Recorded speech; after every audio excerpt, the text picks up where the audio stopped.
Hello everyone, glad to be back. Today is 18th of April, now it's 10 to 11 in the morning Moscow time. I'm Levan Gudadze and this is my channel in which I share latest updates on the news that are making headlines in Russian media outlets and Russian language pages on different internet platforms. There are quite a few very significant developments and news that I like to share with you for this moment. But before I start, let me address one important to me topic and say that if you think this channel is interesting, useful, and deserves to exist in this field of news and political commentary, after all, there are not that many channels on YouTube that are based in Russia.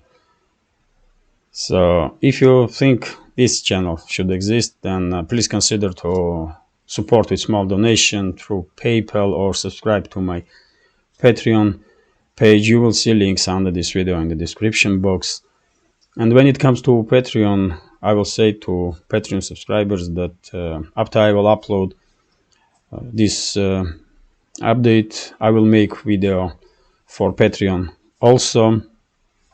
And in that video, I will share footage that me and my family made this Sunday when we were celebrating Easter. We went to Moscow and make some videos. Probably you will find it interesting. So, and also I will summarize previous week for our channel, how it went, and I may talk about some future plans also.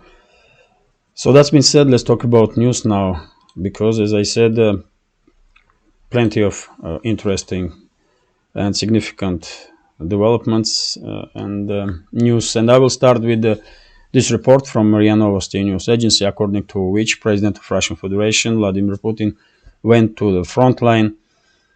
And let me read it for you entirely.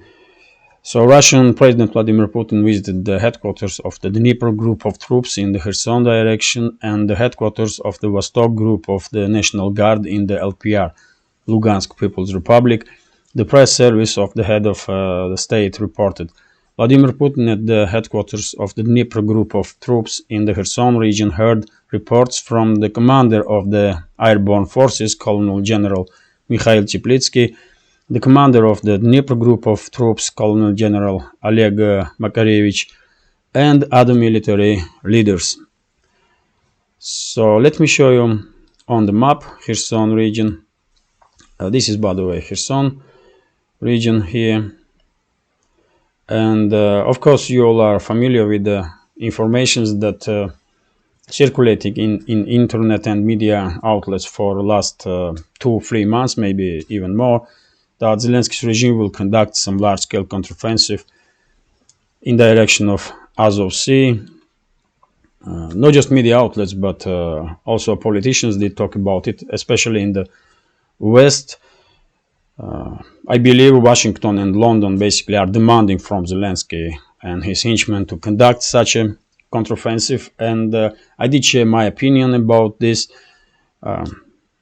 My reading of big picture is that the Russian side is ready to repel any possible counteroffensive of Ukrainian armed forces, but visit of Russian president on the front line once again highlights exactly this point, that Russian side is taking seriously all this informations about possibility that Zelensky's regime will conduct counteroffensive, and Putin's visit on the front line is kind of reassurance for Russian society and Russian forces that are located on this land bridge between Crimea and mainland Russia, that Moscow is actively involved in this process, and Moscow is well informed and will not allow Zelensky's regime to conduct any successful operations.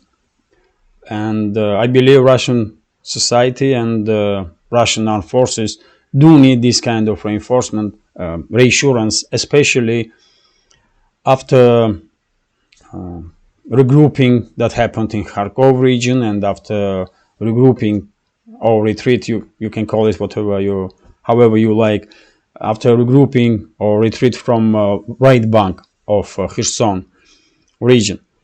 So I believe this visit of Putin is very important, and this visit gives me at least one more, at least partial confirmation of the opinion that the Russian side is truly ready to repeal any possible counteroffensive of Zelensky's regime. Let's continue now with some other news, and this is still RIA Novosti's report that Russian armed forces did conduct strikes on forces that are still loyal to Zelensky's regime in direction of Seversk. It was a huge strike, as I understand, because not just artillery was involved, but also air force. And according to this report, Russian side did conduct strikes on military personnel and military equipment of 54th Mechanized Brigade of Ukrainian Armed Forces, also on 81st Airborne Brigade of the Zelensky's regime, 59th Mechanized Brigade and 79th Brigade also. So it was quite a huge strike, as I understand. Let me show you Seversk direction. This is Seversk, by the way. And when I read this information, I was thinking that maybe Russian side, after this kind of activity, when some large-scale bombardment is taking place of Ukrainian armed forces, after this kind of preparation, probably we may say now with some more certainty that after the situation in Bakhmut will resolve, Russian forces will start to encircle Seversk. I was predicting this kind of development, but one is that I was predicting, and the second is how situation is developing on the ground. And now we have some at least partial confirmations that after Bakhmut, Russian forces will concentrate their attention on Seversk, Yampol, Liman direction. Let's continue with some other news, and we have reports here that PMC Wagner units did manage to establish some new positions on the north west side of Bakhmut, Artyomovsk. As you know, this city has two names. Russians call it Artyomovsk, Ukrainians Bakhmut. So let me show you once again on the map this area. This pro-Ukrainian map will not acknowledge any Russian success, at least for a few days. But if we take a look on this map here,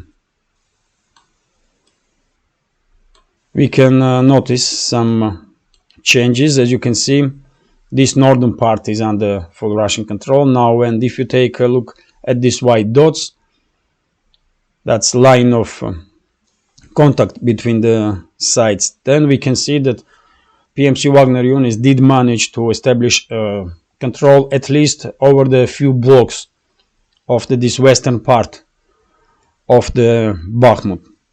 And we have information here that Russian forces did even, this is not yet confirmed information, but according to this data that this map is providing, Russian forces did manage to enter almost middle of this small pocket that is still under control of Zelensky's regime. But yet again, this information needs to be confirmed. And by the way, yesterday afternoon, late afternoon, we had informations that were reported on many Telegram channels that Russian air forces did use guided FAB 500 bombs to conduct strikes in Bakhmut. And I did see this morning some videos from Ukrainian side. Sometimes I cannot share those videos on my Telegram channel because they are too graphic.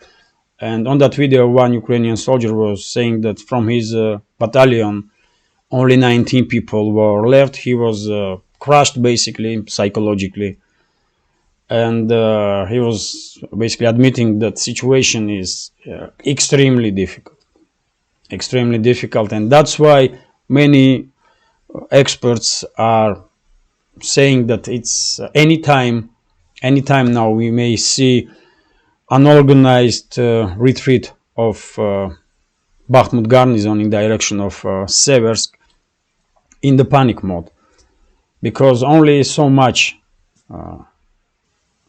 pressure these units that are trapped in Bakhmut can withstand. And when it comes to these rumors that Zelensky's regime will conduct some unblocking operation in Bakhmut direction, you know my opinion about it. I don't believe this is a possibility. I think Zelensky's regime is sending some additional forces in Bakhmut direction just to make sure that this line will hold after Bakhmut will become under full Russian control. Because Zelensky's regime just don't have enough forces, reserve forces, to conduct counteroffensive and deblockade Bakhmut. It's just technically impossible. They may want many things in Kyiv, but they cannot unblock Bakhmut. That's not possible. Anyway, that's my take on it, but time will tell. Let's continue, and we have a report here. This is TASS News Agency's report that Russian forces did strike concentration of Ukrainian armed forces, manpower of Ukrainian armed forces, and some ammo depots and warehouses with military equipment in Zaporozhye direction. And when I see this information, I was thinking maybe Russian side is beginning to, not just beginning, there were some strikes before also, but because the concentration of Ukrainian forces in Zaporozhye direction is quite big now, Russian side may find it easier to target large groupings of forces and their ammo depots and warehouses where they are hiding military equipment. And quite possible, in my opinion, that vast number of Western-made battle tanks and Western heavy military equipment, including armored personnel carriers that were delivered to Zelensky's regime, especially for this upcoming counteroffensive in direction of Azov Sea, large number of those military equipment may be already destroyed. Maybe already have been destroyed. And by the way, I did share on my Telegram channel. You may probably see it. I share this photo material from Poland where Ukrainian tankers that were taking training to operate Leopard 2s, they destroy Leopard 2 tank. The turret was just out of the tank. I don't know how they did manage it, but they destroy Leopard 2 A4 tank in Poland, even before this tank crossed border between Poland and Ukraine. And I did share footage of that on my Telegram channel, so you can check that out if you want to. So yes, I believe Western equipment that has been promised to Zelensky's regime or has been already delivered, vast numbers of that equipment is already destroyed. Let's continue now, and this is TASS News Agency's report once again, and this time Pentagon official representative of Pentagon, Patrick Ryder, once again stated that U.S. military personnel is not involved in military operations on Ukrainian soil. As you know, just a few days ago, some media did report that a certain number of Ukrainian forces special forces have been sent to Ukraine After this information, Washington did said that these forces were sent to protect U.S. embassy, but not everyone did believe in this, and that's why probably journalists are asking about this topic questions, including to Pentagon officials, and they are forced to give such answers that U.S. military personnel is not involved directly in this conflict. I don't believe this information. I don't trust Pentagon officials, of course. They are lying.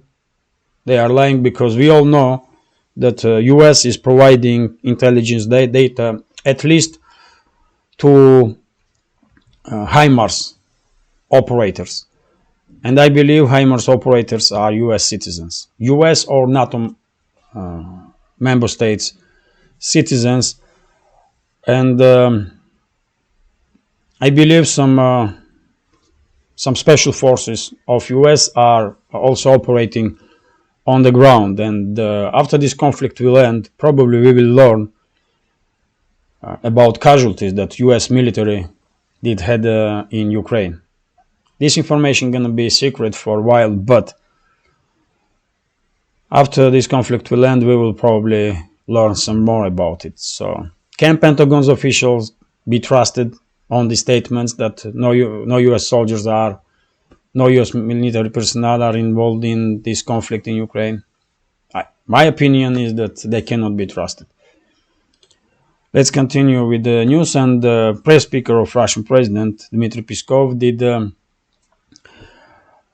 said few words about Putin's statement that Russian fleet should be ready to conduct operation in different areas of this world because the situation is not calm, not as calm as it should be.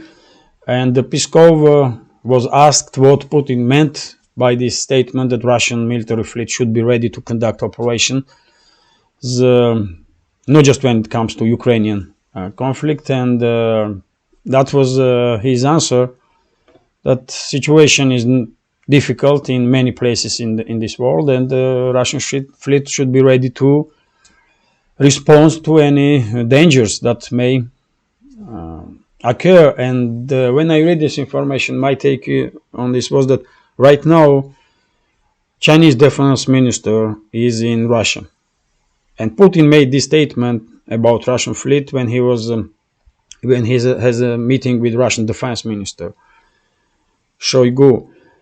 And my take on this topic is that maybe Moscow this way is signaling to China, or not just to China, but to rest of the world, that Russian fleet may play some role to secure maybe some trade routes that are important for China, let's say.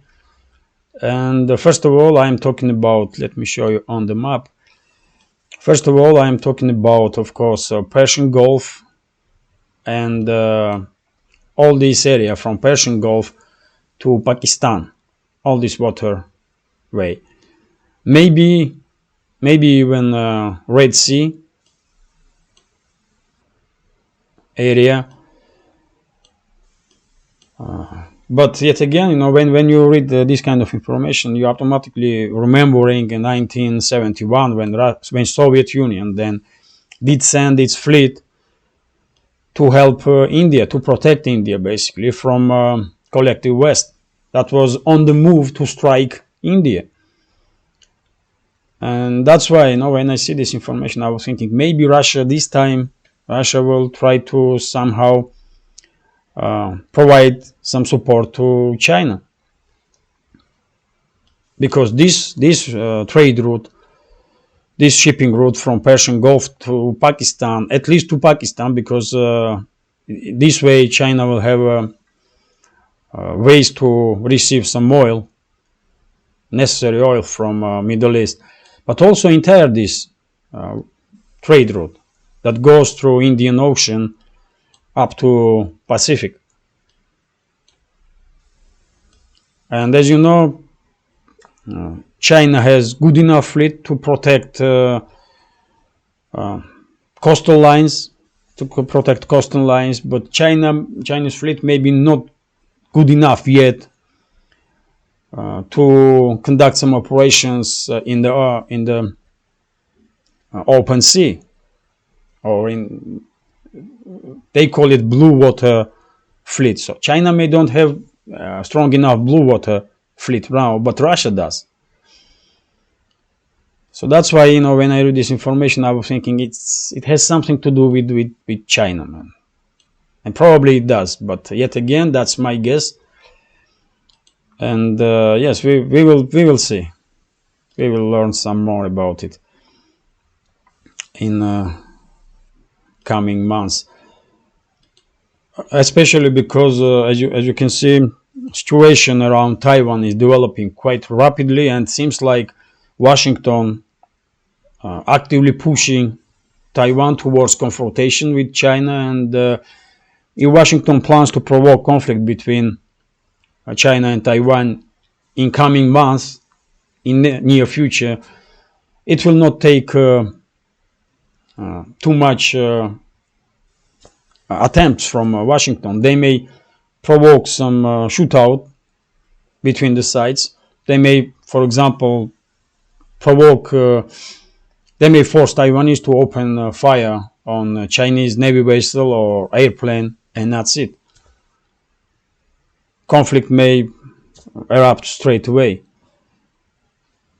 So if we take in account a big picture, then this kind of statement from Putin makes a lot of sense.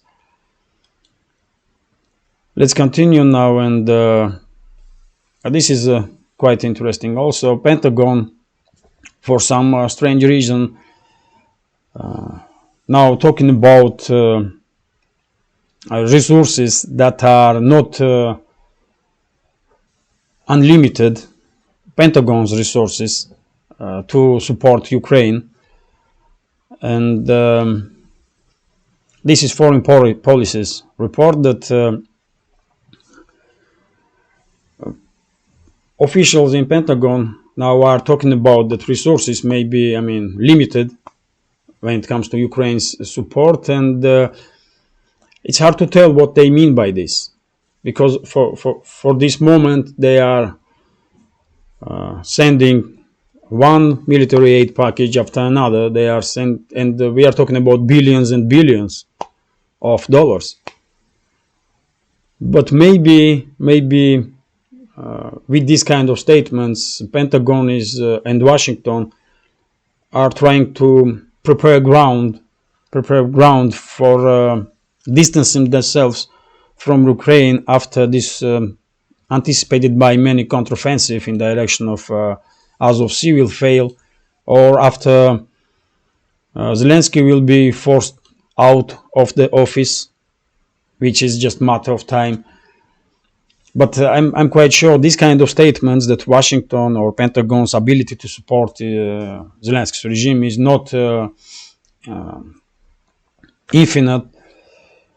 These kind of statements are made not for nothing. So probably they are preparing the ground to distance themselves from Ukraine once this conflict will enter its final stage, which means that Russia will establish full control over the entire eastern and southern parts of this country, from Kharkov to Odessa, and when Poland and some other NATO member states that are neighboring Ukraine will also enter from the west side and will take control over the some parts of western parts of Ukraine. I don't know what will happen really. It's just guess, but I'm quite sure Pentagon is not making these kind of statements for no reason. Let's continue now, and this is TASS News Agency's report. And just look at this, man. U.S. officials more and more making some statements that are contradicting each other. So it seems like one group of US elites are working on one direction, and second group is not well informed maybe, and pushing this narrative that Zelensky's regime will, win this conflict and that kind of crap. And we have, for example, statement here that US is quite sure that Zelensky's regime will have good enough air defense system, and with Western support, air defense systems of Ukraine will hold and won't be crushed. I don't know on what assumptions these kind of statements are based, because US cannot produce missiles for S-300 air defense systems or Buk air defense systems. They just cannot do this. And in the world, only few countries have in its military inventory this kind of systems, and most of them are very friendly towards Russia, so they will not provide Ukraine with these missiles. Yes, US can deploy Patriot air defense systems, but how many of them? 1, 2 batteries, 3? It will don't change picture. And it's obvious that air defense systems of Zelensky's regime is basically collapsing. And that's why Russian field aviation, frontline aviation, is becoming more and more active. And now we see almost on daily basis that Russian bombers are striking on different areas with heavy ammunition, guided and unguided. So, US officials may say anything they want really, but fact on the ground is that Ukraine is losing its air defense capabilities big time. Let's continue now, and this is RIA Novosti. Let me check how long is this video. On 27 minutes. Okay, few more news, and the rest of the interesting informations I will share on my second update today. So this is RIA Novosti's report, according to which NATO is preparing for military clashes on their borders. That's New York Times reports about it, and this is interesting news in the sense that if my prediction is correct, and Poland and some other, Hungary for example, and Slovakia and Romania will enter this conflict after Ukrainian armed forces will collapse, and this will happen. Ukrainian armed forces will collapse after Bakhmut will be under full Russian control, and this anticipated by many counteroffensive of Zelensky's regime will fail in the direction of Azov Sea. Then we will probably see introduction to the battlefield of Polish armed forces, open introduction. Polish armed forces and maybe some other countries also will be involved, and possibly this information at least partially confirms this prediction, because otherwise why NATO will prepare itself to conduct some military operations on its borders? Russia is not planning to attack NATO member states, and Russia never had such plans. So if NATO is preparing for borderline clashes, that means that they are preparing for escalation when Poland will enter this conflict. And I said many times before that if Warsaw will conduct some negotiations with Moscow before they will openly enter this conflict, and if Warsaw will reassure Moscow that Polish troops will stay only in the western parts of Ukraine, including Lvov. That's former Polish territories, by the way. And if that's the case, if there will be some negotiations behind the curtain, then Moscow may not be against this kind of development. And in that case, we may not see any direct clashes between Russian and Polish military personnel. But if Warsaw will act irresponsibly, then we may see some direct clashes between Russian forces and Polish forces. And in that sense, this information that NATO is preparing for borderline clashes does make sense. But yet again, if Poland will be involved in this conflict, fifth article of NATO will not work, because Poland was not attacked. Poland itself became a part of the conflict. Poland made first step. So any retaliation from Russian side cannot be reason to trigger this fifth article in action. I hope I did explain my take on this information. Let's continue now. I will go through headlines. So this is TASS News Agency's report that the President of Italy, Sergio Mattarella, said that Italy will support Ukraine militarily as long as it takes. Well, sad really that Italy is taking such an anti-Russian position. A few years ago, let's say 5-7 years ago, Russia and Italy had great relationships, really great relationships, and it's sad to see that these relationships has deteriorated so fast, and and it seems like it will not change. The situation will not change anytime soon, because Italian leadership is extremely Russophobic, extremely anti-Russian, and yes, sad. What you gonna say? RIA Novosti is reporting that Slovakia, that's quite interesting news, by the way.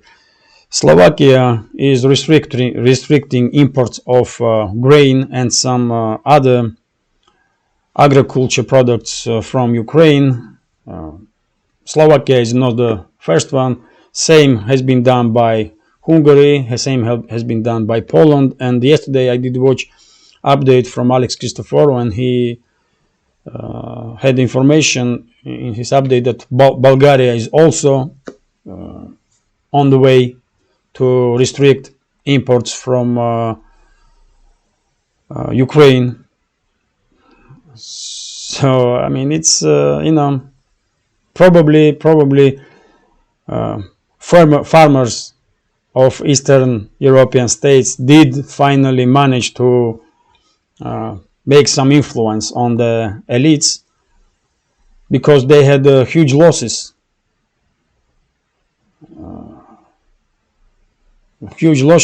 Because Ukrainian products are much cheaper, and Ukrainian grain or some other agriculture products are just flooding the European market. And in continuation of this topic, we have here information that negotiations between Poland and Ukraine about yet again